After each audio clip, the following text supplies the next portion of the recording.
Good morning and welcome to our devotion time. We continue our journey in Genesis. Today we stay in Genesis chapter 6. Last time we were together, we looked at Genesis chapter 6, verse 11 and 12. I'll remind us of that again.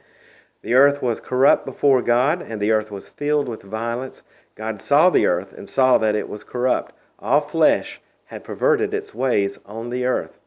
And this is God summing up the state of the world, the state of mankind in just 10 generations that had built out of what God had called perfect when He created the world. So 10 generations later, God's description of the world is not perfect, but corrupt, filled with violence, perverted in its ways.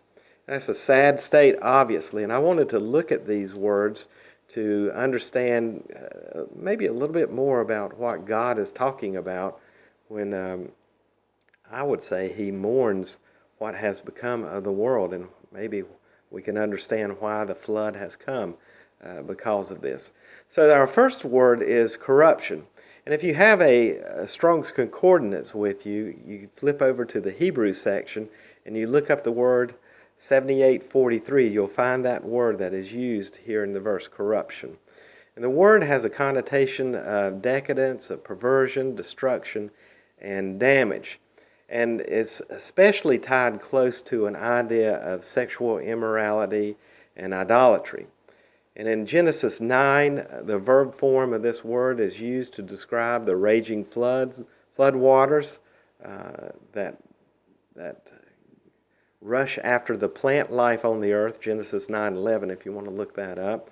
And also the word is used to talk about the flesh of men and animals who died in Genesis, and that's 9:15.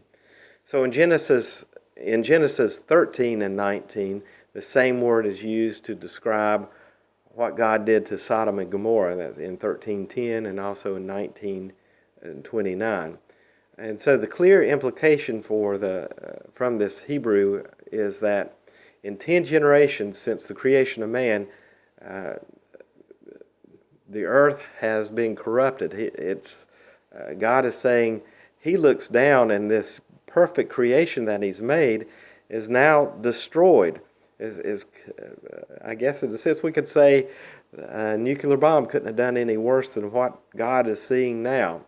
And so God says humanity has come to this point where it has turned its back on God, on the good things, the perfect will of God, and has pursued humanity. Man has pursued his own way, and he's obsessed with his own appetites and lust, and that has proved to be the ultimate weapon of mass destruction on creation.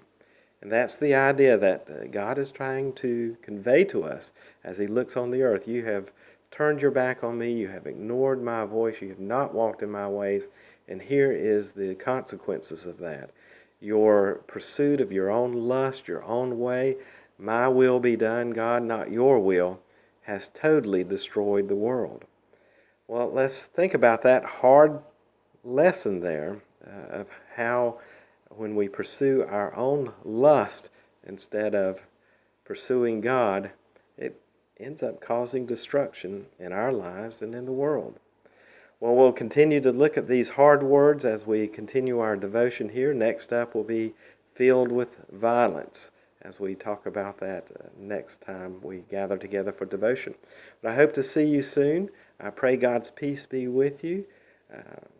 We have our worship together on Sunday, and I invite you to join us, whether that be at the facilities or on the internet. We'll still have it on the internet as well. Well, God bless. We'll see you soon. Bye now.